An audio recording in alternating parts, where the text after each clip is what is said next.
आइए हम लोग आज के दिन के लिए परमेश्वर का धन्यवाद करें और परमेश्वर से आत्मा की अगुवाई मांगे और आत्मा और सच्चाई से हम आराधना करेंगे। प्रार्थना करें। यीशु ने कहा, न स्वर्ण भोजन के लिए परिश्रम न करो, परंतु उस भोजन के लिए जो अनंत जीवन तक ठहरता है, जिसे मनुष्य का पुत्र तुम्हें देगा। प्रार्थना करें। सर्वशक्तिमान अनुग्रहकारी पिता परमेश्वर, हम आज के पवित्र दिन के लिए तेरा धन्यवाद करते हैं और धन्यवाद देते हैं प्रभु सुंदर संगति के लिए, और प्रार्थना करते हैं तो अपनी आत्मा के अगुवाई हम एक एक के जीवन में प्रदान करता कि हम आत्मा में होकर तेरी आराधना और स्तुति करें। हे दयालु पिता परमेश्वर, आराधना के द्वारा हे प्रभु हम तेरे आत्मा के आशीष को प्राप्त करें और अपने मसीही जीवन में हे प्रभु सदा आगे बढ़ते जाएं। हमारे प्रभु यीशु ख्रिस्त के नाम में आमीन। आइए हम लोग गीत गाएं।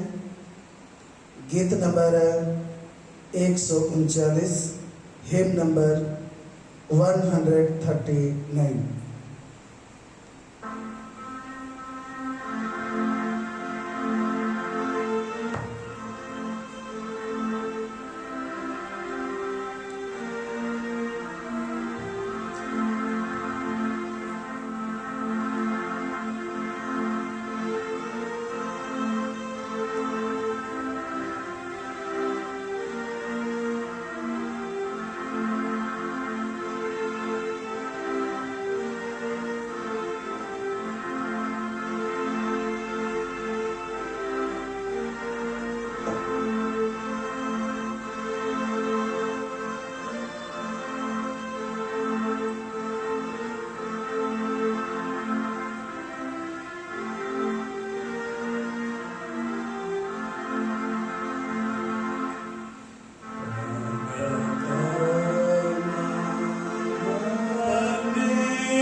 इस समय हम लोग परमेश्वर का वचन सुनेंगे।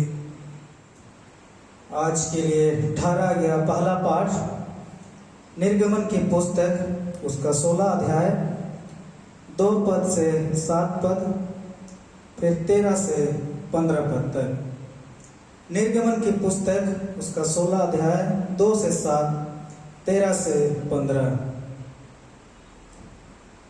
जंगल में इस्राएलियों की सारी मंडली मूसा और हारून के विरुद्ध बक करने लगी।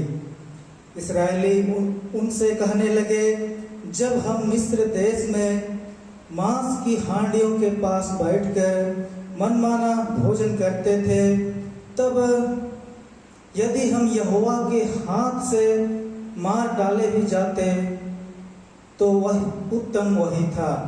पर तुम हमको इस जंगल में इसलिए निकाल ले आए हो कि इस सारे समाज को भूखो मार डालो। तब यहोवा ने मूसा से कहा, देखो मैं तुम लोगों के लिए आकाश से भोजन वस्तु बरसाऊंगा और ये लोग प्रतिदिन बाहर जाकर प्रतिदिन का भोजन इकट्ठा करेंगे। इससे मैं उनकी परीक्षा करूंगा कि ये मेरी व्यवस्था पर चलेंगे कि नहीं। और ऐसा होगा कि 6वें दिन वह भोजन अन्य दिनों से दूना होगा। इसलिए जो कुछ वे उस दिन बटोरे उसे तैयार कर रखें। तब मूसा और हारून ने सारे इस्राएलियों से कहा, सांझ को तुम जान लोगे कि जो तुमको मिस्र देश से निकाल ले आया है वह यहोवा है। और भोर को तुम्हें यहोवा का तेज देख पड़ेगा, क्योंकि तुम जो यहोवा पर बुड़बुड़ाते हो उसे वह सुनता है। और हम क्या हैं कि तुम हम पर बुड़बुड़ाते हो। तब ऐसा हुआ कि सांझ को बटेरे आकर सारी छावनी पर बैठ गए और भोर को छावनी के चारों ओर ओस पड़ी।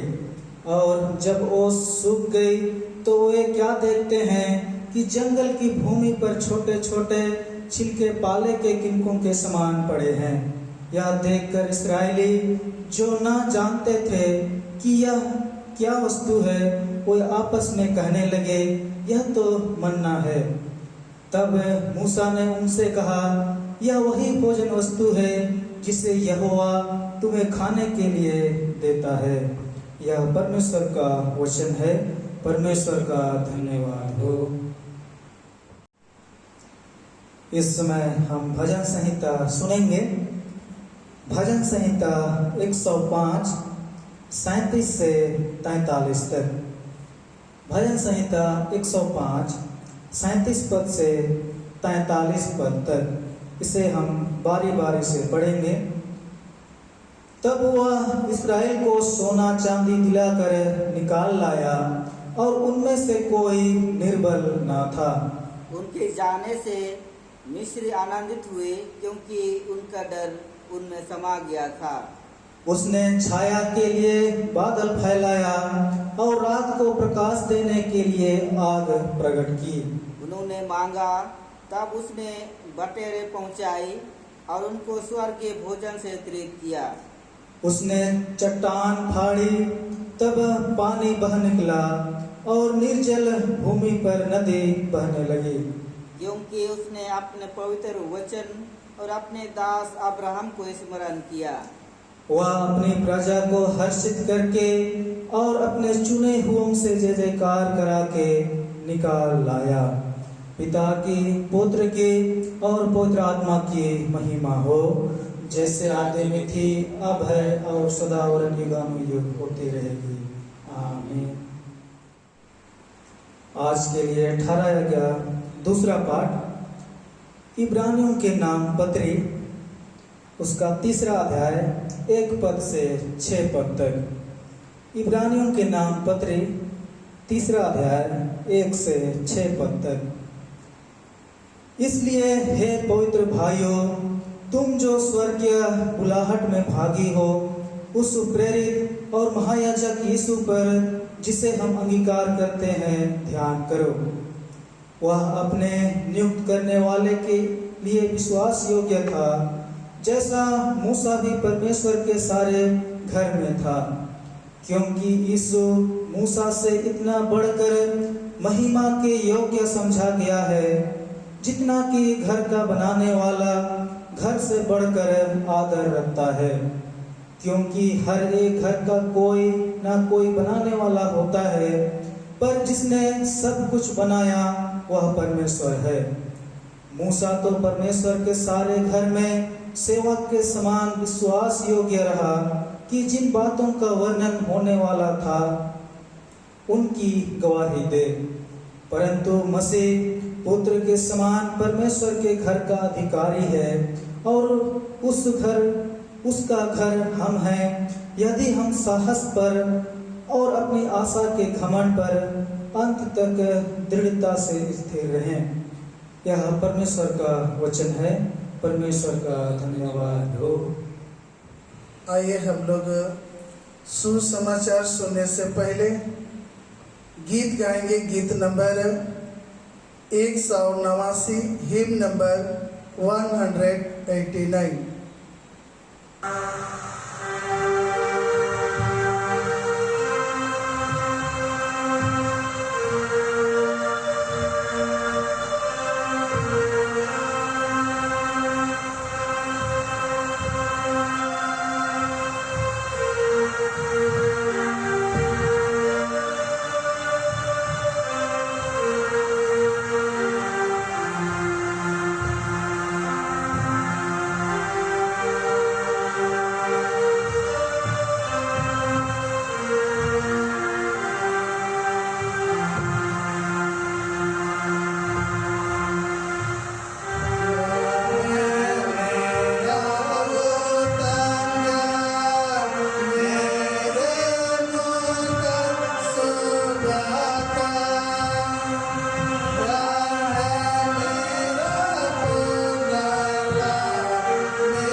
साथ रहे।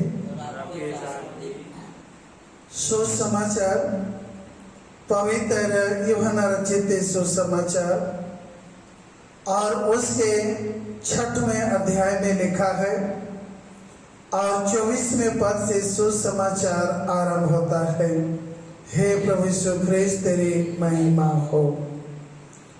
यूहन्ना रचित सुसमाचार और उसके 6वें अध्याय 24वें पद से आगे।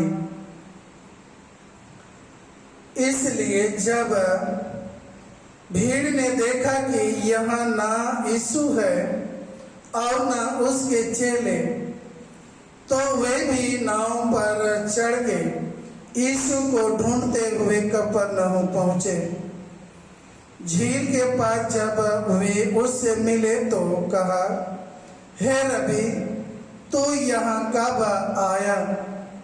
यीशु ने उन्हें उत्तर दिया, मैं तुमसे सच सच कहता हूँ, तुम मुझे इसलिए नहीं ढूंढते हो कि तुमने आश्चर्य कर्म देखे, परंतु इसलिए कि तुम रोटियां खाकर तृप्त हुए। नश्वर भोजन के लिए परिश्रम न करो, परंतु उस भोजन के लिए जो अनंत जीवन तक ठहरता है, जिसे मनुष्य का पुत्र तुम्हें देगा, क्योंकि पिता अर्थात परमेश्वर ने उसी पर छाप लगाई है। उन्होंने उससे कहा, परमेश्वर के कार्य करने के लिए हम क्या करें?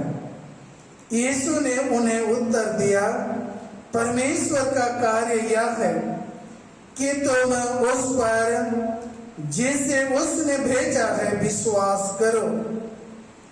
तब उन्होंने उससे कहा, फिर तू कौन सा चिन्ह दिखाता है कि हम उसे देखकर तेरा विश्वास करें? तू कौन सा काम दिखाता है? हमारे बाप दादों ने जंगल में माना खाया, जैसा लिखा है, उसने उन्हें खाने के लिए स्वर्ग से रोटी दी। यीशु ने उनसे कहा, मैं तुमसे सच सच कहता हूँ कि मूसा ने तुम्हें वह रोटी स्वर्ग से ना दी, परंतु मेरा पिता तुम्हें सच्ची रोटी स्वर्ग से देता है, क्योंकि परमेश्वर की रोटी वही है जो स्वर्ग से उतरकर जगत को जीवन देती है। तब उन्होंने उससे कहा, हे प्रभु, यह रोटी हमें सर्वदा दिया कर। यीशु ने उनसे कहा, जीवन की रोटी मैं हूँ, जो मेरे पास आता है वह कभी भूखा ना होगा, और जो मुझ पर विश्वास करता है वह कभी प्यासा ना होगा। यह यीशु ख्रिस्त का सुसमाचार है। हे यीशु ख्रिस्त तेरी स्तुति हो। आइए हम प्रार्थना करें। हे महाजीवित परमेश्वर, आपको धन्यवाद करते हैं आज के इस दिन के लिए, और प्रार्थना करते हैं कि आज की वचन की अगुवाई के लिए हमें पवित्र आत्मा से भर दीजिए, ताकि आज के वचन पर हम मनन कर सके और इस वचन से हम सीख सके, और सीखने के बाद हम उस वचन को अमल करते अपने जीवन में लागू कर सके, और इस वचन के माध्यम से हम आशीष प्राप्त कर सके, हमारे प्रभु यीशु ख्रिस्त के द्वारा। आमीन। परमेश्वर का धन्यवाद करते हैं कि आज हम फिर से इस पवित्र दिन में हम उसकी आराधना करते हैं और एक जीवित की संगति में हम पाए जाते हैं। आइए हम आज के वचन पर मनन करें। आज हमारे कलीसिया के यंत्र पाठ के अनुसार हमारा मनन का विषय है, प्रभु यीशु जीवन की रोटी है। प्रभु यीशु जीवन की रोटी है। हम इस संसार में शारीरिक रूप से रहते हैं, जीते हैं, और रोटी के बिना हमारा शरीर जीवित रहना मुश्किल है। हमारे शरीर को जीवित रखने के लिए रोटी की अति आवश्यकता है। और उस शरीर को जीवित रखने के लिए रोटी खाते हैं और तब शरीर जीवित रहता है। और उस रोटी यहाँ पर यीशु कहता है कि यीशु वह जीवन की रोटी यीशु है। हम जानते हैं कि हमारा जीवन को चलाने के लिए, जीवित रखने के लिए, विशेष करके हम जानते हैं कि रोटी, कपड़ा और मकान है, और उसी में से यह रोटी हमारे लिए अति आवश्यक है। क्या यह जीवन की रोटी यीशु है? क्या यह जीवन की रोटी हमारे शरीर के लिए परमेश्वर है? आइए आज के इस वचन में हम देखते हैं। आज के पहला पाठ में हमने सुना कि जब इस्राएली लोग मिस्र देश से कनान की ओर यात्रा कर रहे थे, मूसा की अगुवाई में उन्होंने अपना कनान देश की ओर बढ़ा। जब मरुस्थल पहुंचा, जंगल पहुंचा, उस समय हारून के ऊपर गुड़गुड़ाने लगे। उनके जीवन में रोटी की आवश्यकता पड़ी, जल की आवश्यकता पड़ी, और हारून के ऊपर गुड़गुड़ाने लगे। और उन्होंने परमेश्वर से और विशेष करके हारून से कहने लगे कि गुड़गुड़ाने लगे, हम वहीं मिस्र देश में मर जाते तो वही अच्छा था, क्यों यहाँ निकाल लाया है? हमारा समाज, हमारे लोग क्या भूखे मरने के लिए यहाँ लाए हैं? लेकिन वह मूसा और हारून के ऊपर गुड़गुड़ाने लगे, और वह उनके ऊपर नहीं, परंतु परमेश्वर का वचन कहता है उनके ऊपर नहीं, परंतु परमेश्वर के ऊपर गुड़गुड़ाते हैं। और वह उस समय उन लोगों के लिए व्यवस्था करता है कि सुबह के लिए रोटी और शाम के लिए बटेरे उनके ऊपर देता है, और चट्टान से पानी निकालता है। यह परमेश्वर की आशीष है।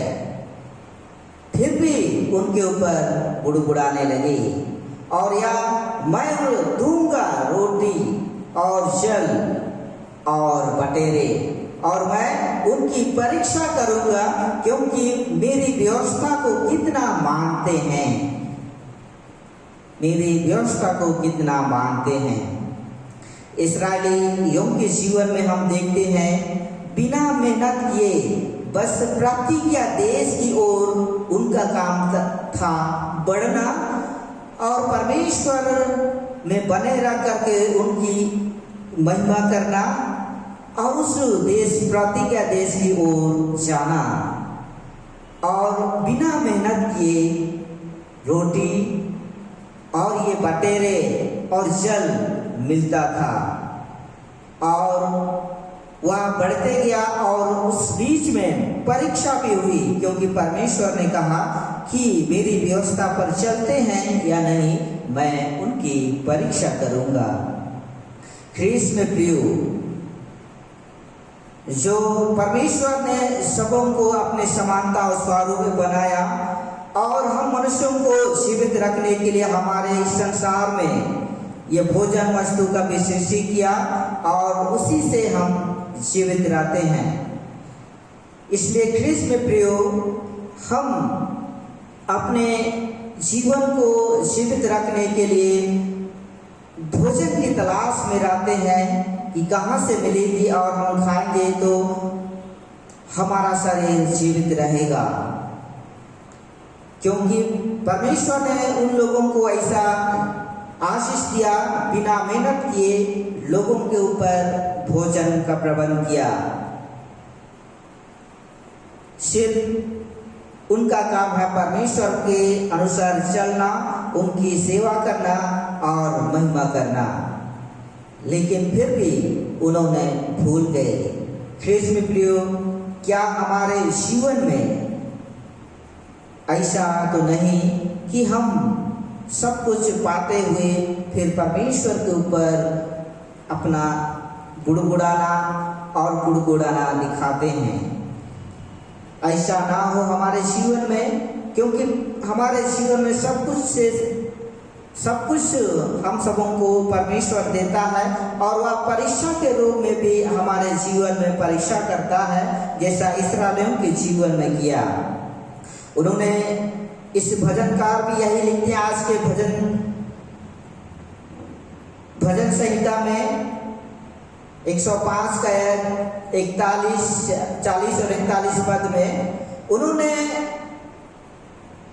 मांगा, तब उन्होंने बटेरे पहुंचाई और स्वर्गीय भोजन वस्तु से दृढ़ किया और चट्टान फाड़ी और पानी बहा कर निकला, निर्जल भूमि पर नदी भी बहाया परमेश्वर। ऐसा भजनकार वर्णन करते हैं और यह सच्चाई है। और दाऊद अपने भजन में लिखता है, उस समय परमेश्वर ने इस्राएलियों के लिए यह काम किया। लेकिन ऐसा चमत्कार देखते हुए भी धीरे धीरे इस्राएल लोग ईश्वर को, सच्चे ईश्वर को भूल गए। ख्रीस्त में प्रियो, हमारे जीवन में भी कहीं ना कहीं परमेश्वर का आशीष हमारे बीच में आता है और हम उन इस्राएलियों के जैसा भूलंकड़ ना बने, परमेश्वर को ना छोड़े, उनकी विधि व्यवस्था पर चलते हुए उनकी महिमा करें, स्तुति करें, प्रशंसा करें और उनका सेवा करें। ख्रीस्त में प्रियो, आज के सुसमाचार में हम सुन रहे थे कि जीवन की रोटी मैं हूँ। उन्होंने यीशु ने कहा जीवन की रोटी मैं हूँ। क्यों कहा? क्योंकि आज के सुसमाचार में हम सुन रहे थे, उससे पहले जब हम 6 अध्याय का पहले से हम पढ़ेंगे, वहाँ 5000 लोगों को खिलाया, 5000 लोगों को, भीड़ लोगों को खिलाया यीशु। उस समय जब यह खिलाया और 12 टुकड़ियां भी बच गई, 5 रोटी और 2 मछली से खिलाया लोगों को, और यह देख करके अचंभा हो गए और खाए और 12 टुकड़ी बच गए। बचे हुए टुकड़ी इतना आशीष के रूप में वह चमत्कार दिखाता है। और यह देख करके और लोग यीशु के पीछे भीड़ का भीड़ चलने लगे। जब वह भीड़, आज के सुसमाचार में सुन रहे थे 24 पद थे, जब वह भीड़ जब यीशु के पीछे होने लगे और उस भीड़ ने यीशु को वहाँ पर नहीं देखते हैं, तो उन्होंने यीशु को खोजने लगे, यीशु को खोजने लगे, झील के पास चले गए और वहाँ यीशु से भेंट होता है और ढूंढने लगे। और यीशु और वह उस भीड़ ने यीशु से पूछा, हे रब्बी, तू यहाँ कब आया? यीशु ने उत्तर दिया, मैं तुमसे सच सच कहता हूँ कि तुम मुझे इसलिए नहीं ढूंढते हो कि तुमने आश्चर्य काम देखे, परंतु इसलिए कि तुम रोटियां खाकर तृप्त हुए। क्योंकि 5000 लोगों को वहाँ तृप्त किया था, उसी में से वही भीड़ बाद में खोजने लगे, तुम इसलिए ढूंढते हो मुझे कि चमत्कार नहीं देखे, परंतु इसलिए कि तुम रोटी से तृप्त हुए हो। कहने का मतलब है सिर्फ भोजन वस्तु के लिए ही वे लोग खोजते थे। कोई लोग भोजन वस्तु बस खाने के लिए, अपने पेट के लिए, स्वार्थ के लिए सिर्फ खोजने लगे। बहुत लोग जब तृप्त हुए तो रोटी और मछली खाए तो, और क्योंकि उन लोगों का क्या चमत्कार मेरे पर विश्वास नहीं किए कि चमत्कार देख करके आप मेरे पास नहीं आए हैं, आप सिर्फ रोटी के लिए जो स्वार्थ है, स्वार्थ के लिए सिर्फ आए हैं। इसलिए आगे लिखता है कि नाशवान भोजन के लिए परिश्रम ना करो, परंतु उस भोजन के लिए जो आनंद जीवन तक ठहरता है, आनंद जीवन तक ठहरता है, वह कौन है? इसलिए उन लोगों को कहा, उनके मन विचार में यह सोच था कि यीशु के पीछे आएंगे, रोज दिन रोटी मिलेगा, हमारा पेट भरा पूरा रहेगा। अपना स्वार्थ के लिए, यहाँ अपना गहरा जो आत्मिक जीवनता के लिए उनके मनों में नहीं आया था। इसलिए उन लोगों को शिक्षा दिया कि जो या उस नाशवान जो हम एक दिन खाते हैं वो तो चला जाता है, वह नाशवान हो जीवन का भोजन है, वह उसके लिए परिश्रम ना करो, परंतु जो आनंद जीवन तक ठहरता है उसके लिए परिश्रम करो, उसके लिए परिश्रम करो। ख्रीस्त में प्रिय, उसके लिए क्या करना चाहिए? उसके लिए क्या करना चाहिए? अनंत जीवन तक ठहरता है उस भोजन पाने के लिए, क्योंकि यीशु ने कहा मैं जीवन की रोटी हूं। यूहन्ना 5 उसका 35 पद में लिखा है, यीशु ने कहा जीवन की रोटी मैं हूं, जो मेरे पास आता है वह कभी भूखा ना होगा, और जो मुझ पर विश्वास करता है वह कभी प्यासा ना होगा। जो जीवन की रोटी यीशु है, और जो मेरे पास आता है कभी भूखा ना होगा, और जो मुझ पर विश्वास करता है वह प्यासा ना होगा। उसके पास सबसे पहले क्या, 35 पद में हम गौर से पढ़ेंगे तो लिखा हुआ, जो मेरे पास आएगा, जो मेरे पास, उसके पास आना होगा, यीशु के पास। हमारा कर्तव्य है यीशु के पास, यीशु के पास, क्योंकि मत्ती रचित सुसमाचार उसका 6 और 33 पद में लिखा हुआ है, इसलिए सबसे पहले परमेश्वर के राज्य की खोज करो, उसके बाद जो चाहो मांगो तुम्हारे लिए हो जाएगा। या जो कुछ भी वस्तु तुम्हारे लिए चीजें आवश्यकता है उसके लिए परमेश्वर दिया करेगा। या लिखा हुआ है मत्ती 6 और 33, इसलिए पहले तुम परमेश्वर के राज्य और उसके धन की खोज करो तो ये सब वस्तुएं भी तुम्हें मिल जाएंगी। जो खाने पीने की चिंता कर रहे थे वे लोग उसके बारे में शिक्षा दे रहे थे, क्या खाएंगे क्या पिएंगे। जो चिड़िया जो बिना मेहनत किए, बिना जमा किए हर एक दिन परमेश्वर उन सबों को देता है, वह चिंता कर, चिंता ना करें, परंतु सबसे पहले परमेश्वर की खोज करें, यीशु की खोज करें, उसके पास आए। उसके बाद जो हमारे बीच में घटी कमी है, खाने की वस्तु है कि चीज हमें हमारे पास नहीं है, हमारे पास घर मकान नहीं है, हमारे पास नौकरी नहीं है, तो उससे उस चीज को पाने के लिए हमारे पास उस चीज को पाने के लिए चाहिए कि हमें यीशु के पास आने की जरूरत है। इसीलिए यीशु यही कहते हैं कि जो मेरे पास आए वह कभी भूखा नहीं होगा। ख्रीस्त में प्रियो, आज इस वचन से हम यही शिक्षा पाते हैं कि हमें यीशु के पास आने की आवश्यकता है। पहला है हमें यीशु के पास आने की आवश्यकता है। वह उनके पास आएंगे वह कभी भूखा नहीं होगा। तो हमारे जीवन में अगर ऐसा आशीष पाना चाहते हैं, हमारे जीवन में कभी भूख कभी प्यास, चाहे शरीर की भूख या आत्मिक भूख, विशेष करके आत्मिक भूख के बारे में या यीशु कहता है, लेकिन जो आत्मिक और शरीर दोनों को देने वाला परमेश्वर है। और आगे लिखता है दूसरी बातें, या लिखा हुआ है दूसरी कि विश्वास करें, जो मुझ पर विश्वास करता है वह कभी प्यासा ना होगा।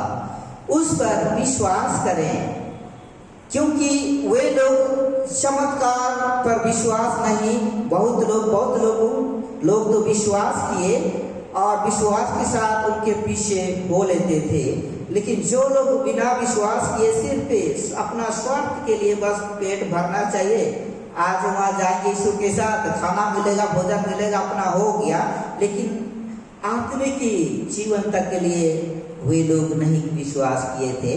और इसीलिए कि विश्वास करें मुझ पर तो वह ऐसा आशीष मिलेगा, वह कभी प्यास ना होगा, कभी प्यासा ना होगा।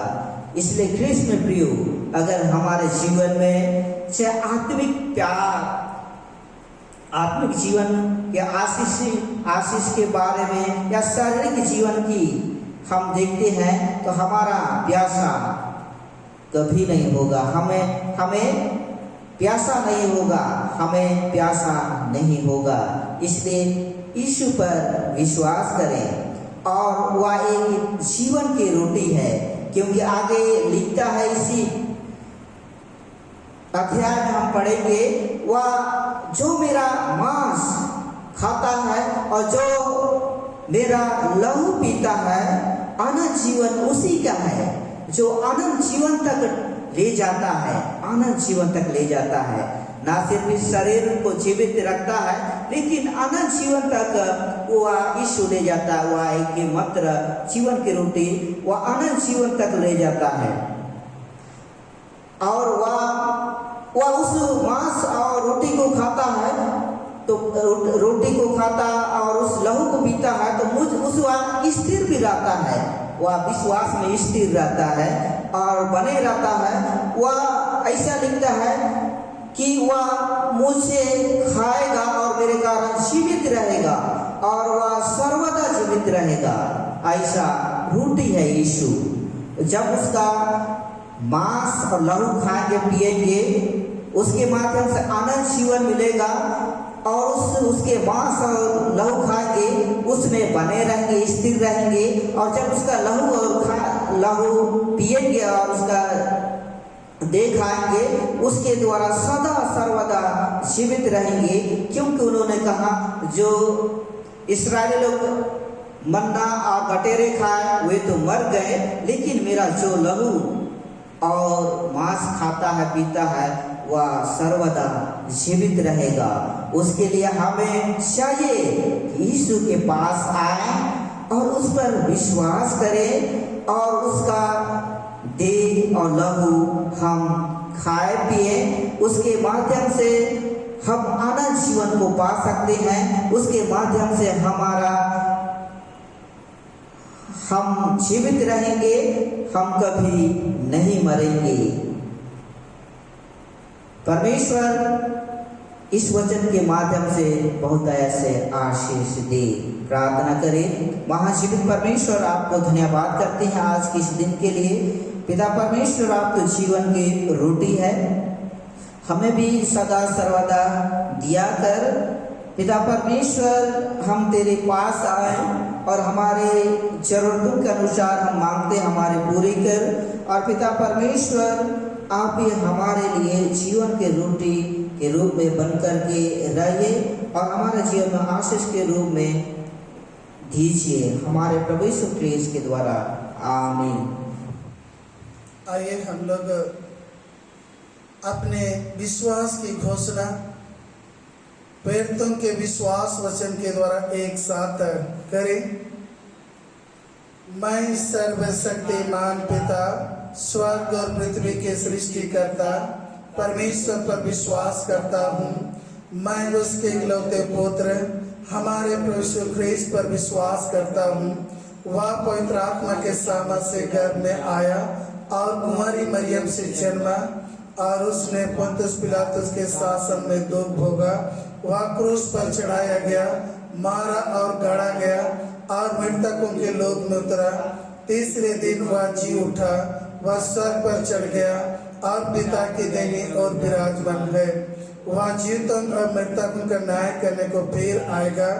मैं पवित्र आत्मा पर, पवित्र सब लोग के कलीसिया पर, संतों की संगति, पापों की क्षमा, देह की पुनरुत्थान और अनंत जीवन पर विश्वास करता हूँ। आमीन।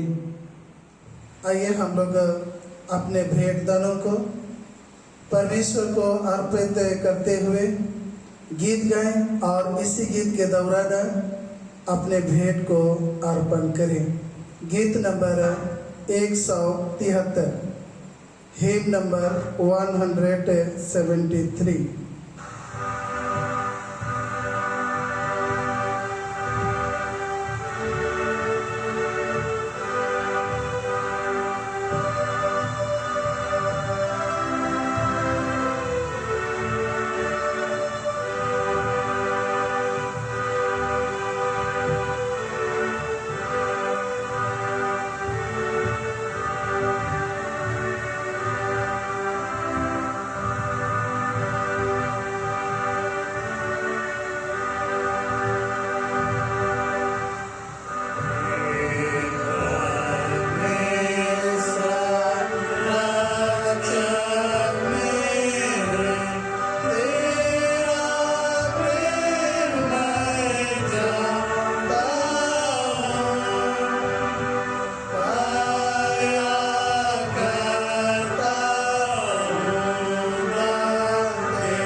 इसे दान को परमेश्वर के निमित्त अर्पित किया है।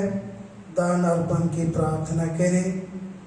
सर्वशक्तिमान अनुग्रहकारी पिता परमेश्वर, धन्यवाद देते हैं प्रभु,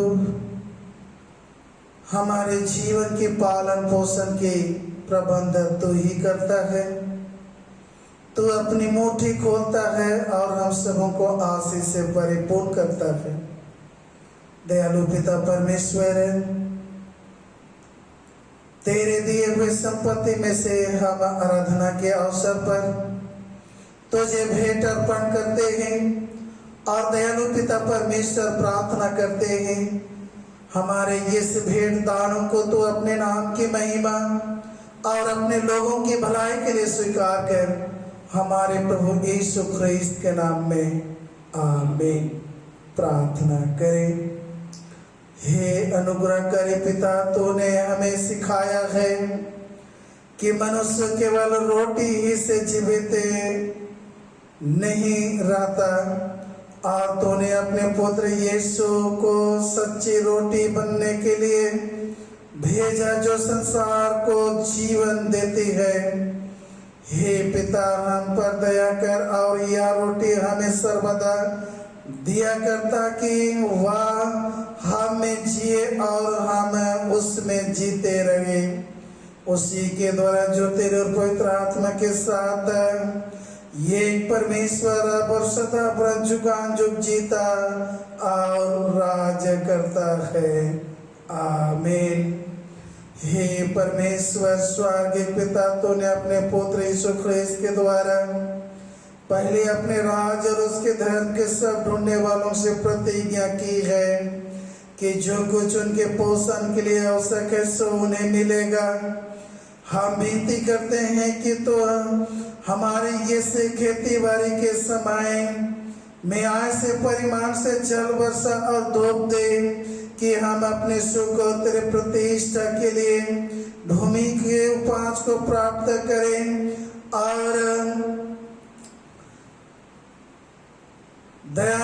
तेरी दया से आनंदित रहें, हमारे प्रभु यीशु ख्रिस्त के द्वारा। आमीन।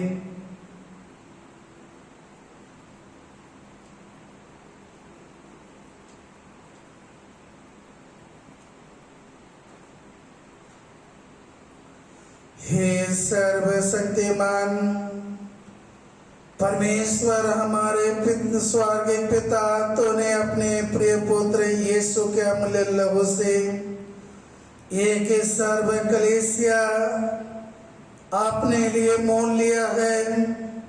उस पर दृष्टि कर और विशेषकर छोटा नागपुर डायसिस उत्तर भारत की कलीसिया ये समय अपने सेवकों विश्वों के मन की जो तेरे झून के पालक हैं ऐसे प्रेरणा और अगुवाई कर कि वे किसी मनुष्य पर उतावली कर हाथ ना रखें, पर विश्वासता और विवेक से ऐसे जानों को चुन ले जो तेरी कलीसिया की पवित्र सेवकाई में लगे रहें और जो किसी पुरोहित और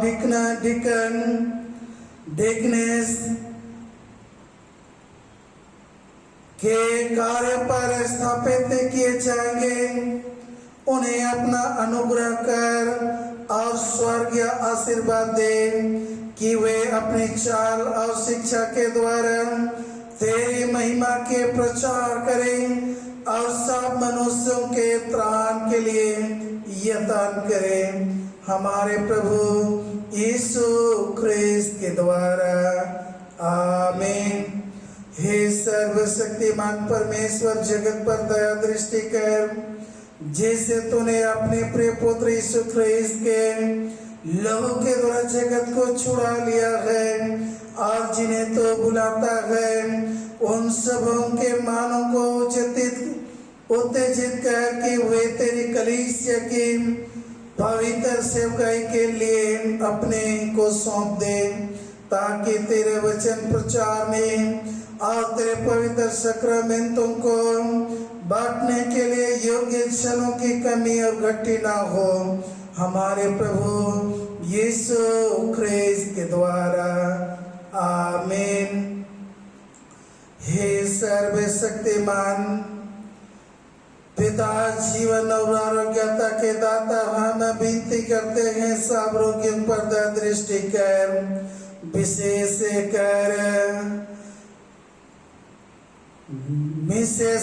स्तुति हो पर अनुग्रह दृष्टि कर, और हम उनके लिए प्रार्थना करते हैं, उन पर और उनकी सेवा करने वालों पर अपने आशीष उड़ेल, ऐसा कि यदि तेरी इच्छा हो तो वे तन और मन में चंगे हो जाएं और तेरे पवित्र कलीसिया में तेरा धन्यवाद करें। हमारे प्रभु यीशु ख्रिस्त के द्वारा, आमीन। हे परमेश्वर, तूने सब जाति के मनुष्यों को एक ही लहू से सारे पृथ्वी पर वास करने के लिए उत्पन्न किया और धन्य पुत्र को इसलिए भेजा कि जो दूर और जो निकट है दोनों का मेल का प्रचार करे, या बढ़ते कि इस देश के सब लोग तुझे टटोल कर पाए। और हे स्वर्ग पिता, उस प्रतिज्ञा को शीघ्र पूरा कर जो तूने किया है कि सारे मनुष्यों पर अपनी आत्मा डालूंगा। हमारे त्राता यीशु ख्रिस्त के द्वारा, आमीन। प्रभु की प्रार्थना एक साथ कहें। हे हमारे पिता, तो जो स्वर्ग में है, तेरा नाम पवित्र माना जाए, तेरा राज आए, तेरी इच्छा जैसे स्वर्ग में पूरी होती है उसे पृथ्वी पर भी हो। हमारे दिन भर की रोटी आज हमें दे, और हमारे अपराधों को क्षमा कर जैसे हमने अपने अपराधों को क्षमा किया है, और हमें परीक्षा न डाल परंतु बुराई से बचा, क्योंकि राज, पराक्रम और महिमा अब और सर्वदा तेरी ही है, आमीन। यीशु ने कहा, जो मेरे पास आएगा वह कभी भूखा ना होगा, और जो मुझ पर विश्वास करेगा वह कभी प्यासा ना होगा। और सर्वशक्तिमान परमेश्वर पिता की, पुत्र की और पवित्र आत्मा की आशीष आप सबों पर आपसे लेकर सदा सर्वदा रहे, आमीन। रामगढ़ पेरिस के सभी मसीह विश्वासियों के लिए विशेष सूचना है। रामगढ़ पेरिस के पेरिस पुरोहित उल्सन बरवा का तबादला रामगढ़ पेरिस से परुंडी पेरिस से हो गया है, और रामगढ़ पेरिस में बारविल पेरिस से पुरोहित जेम्स उल्सन यहाँ आएंगे। शांति से पूर्ण होकर जाइए, प्रभु से प्रेम कीजिए और उसकी सेवा कीजिए। ख्रिस्त के नाम में, आमीन।